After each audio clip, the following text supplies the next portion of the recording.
మూసీ నది విషయంలో ఇప్పుడు మూసీ కూడా రెచ్చగొట్టి ఈరోజు మూసీ ప్రక్షాళనను అడ్డుకుంటే అందులో పురుగులు పడి చచ్చిపోతారు ఎవరైనా అడ్డుకుంటే. ఎందుకంటే మూసీ ప్రక్షాళన అనేది జరిగితే అది హైదరాబాద్కు ఎంతో వన్నె తెస్తుంది, హైదరాబాద్ ప్రజలకు వన్నె తెస్తుంది, రేపు పర్యాటకులను ఆకర్షిస్తుంది, పెట్టుబడులను ఆకర్షిస్తుంది.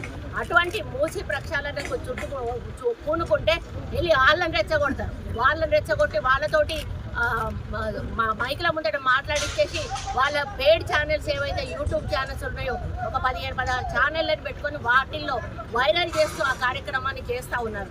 ఈరోజు ట్రైబల్లను కానీ ఎస్సీలను కానీ ఎస్టీలను కానీ గుండెల్లో పెట్టుకొని చూసుకునే పార్టీ ఏదైనా ఉన్నదంటే అది కాంగ్రెస్ పార్టీ. ఈరోజు కాదు, ఇందిరాగాంధీ హయం నుంచి ఈ రోజు వరకు కూడా ఇందిరమ్మను మర్చిపోలేనటువంటి వర్గాలు ఏమన్నా ఉన్నాయి అంటే ఆ రోజు ఎస్సీ ఎస్టీ ట్రైబల్స్ వీళ్ళు మాత్రమే. ఎందుకంటే ఆ రోజు భూదానం చేసింది ఆమె, ల్యాండ్ సీలింగ్ తెచ్చి వీళ్ళకి భూములను పంచింది, ఇల్లు ఇచ్చింది, వాళ్ళకి ఎన్నో రకాల సౌకర్యాలను కల్పించింది, 20 సూత్రాల ఆర్థిక పథకాన్ని తెచ్చింది, బ్యాంకులను జాతీయం చేసింది, రాజభరణాలను రద్దు చేసి ఆ రోజు అప్పటి నుంచి ఇప్పటి వరకు కూడా వాళ్ళని గుండెల్లో పెట్టుకొని మరి మీరేం చేశారు?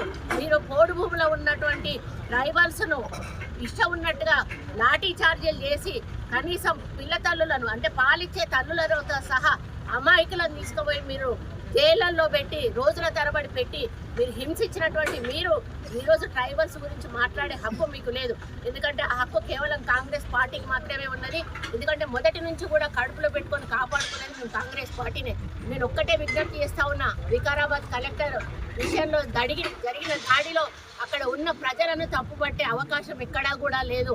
కావాలని కేటీఆర్ ఒక వెనుక ఉండి తను అదృశ్యహస్తంగా మారి రెచ్చగొట్టి ఈ కార్యక్రమాన్ని చేయించాడు అనేది జగమెరిగిన సత్యం. అందులో మీరు పావులైపోయారు. దయచేసి ఇక ముందు బీఆర్ఎస్ వాళ్ళు ఇటువంటి ప్లాన్లు చాలా చేస్తారు. ఎందుకంటే ప్రభుత్వాన్ని ఎదుర్కోవడానికి వాళ్ళకి ఎక్కడా కూడా ఏమీ దొరకనప్పుడు ఏం చేస్తున్నారు, వాళ్ళు క్రియేట్ చేసి దాన్ని సీన్ చేస్తూ ఉన్నారు. ఈ విధంగా క్రియేట్ చేసి అమాయకులను బలి చేస్తూ ఉన్నారు. అదేవిధంగా ఈరోజు మరి సురేష్ను మీరు ఎందుకు అప్పచెప్పట్లేదు? ఆ రోజు సురేష్ బాజాప్తా కలెక్టర్ గారిని తీసుకెళ్లిన వ్యక్తి ఆయన ఎందుకు తీసుకెళ్లాడో ఆయన చెప్పాల్సిన అవసరం ఉన్నది. 48 సార్లు ఒక వ్యక్తితో మాట్లాడి ఏం సంభాషణ జరిగిందో చెప్పాల్సిన అవసరం ఉన్నది. ఈరోజు విదేశాలలో దాచుకున్నటువంటి ఫోన్ ట్యాపింగ్ సంబంధించిన అధికారులు వాళ్ళని కూడా రప్పించాల్సిన బాధ్యత మీ మీద ఉన్నది. ఇవన్నీ వదిలేసి మళ్ళీ ప్రభుత్వం మీద బురద జల్లే ప్రయత్నం చేస్తూ ఉన్నారు.